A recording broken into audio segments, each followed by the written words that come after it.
Alors, petite maxime du jour, on ne peut pas tomber plus bas que la main de Dieu.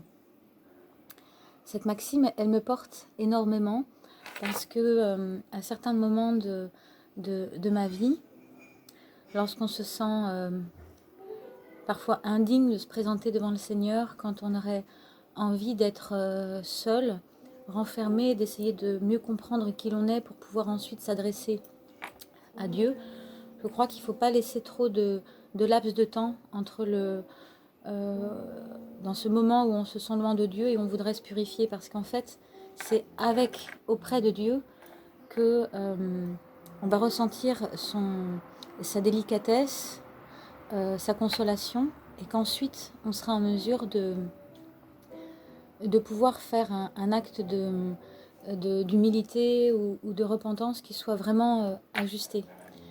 Et je disais à des jeunes gens, si un jour tu crois que tu es trop loin ou que tu n'as pas les codes parce que ta famille n'est pas pratiquante ou parce que tes copains ou la manière dont tu vis te semble très éloignée des 10 préceptes de l'Église, il ne faut pas le croire en fait. Ne crois jamais que tu ne sois pas attendu ou que tu sois indigne. Parce qu'encore une fois, quand on est tombé très bas, on est toujours dans la main de Dieu. Et à ce moment-là, c'est à ce moment-là justement qu'il faut pouvoir reconnaître d'abord la consolation qu'il nous offre. Donc ne pas croire les pensées qui pourraient nous dire que on n'est pas admis à la table. C'est justement ceux qui sont à la croisée des chemins, ceux que personne n'a pensé à appeler, en tout cas pas les serviteurs du maître, mais c'est ces gens-là qui sont loin que le maître appelle.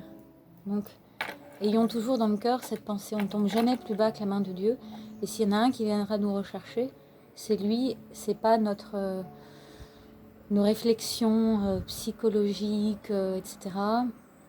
C'est encore moins le démon, et lui il peut venir à ces moments-là. Donc, ne nous laissons pas impressionner et restons dans la main de Dieu.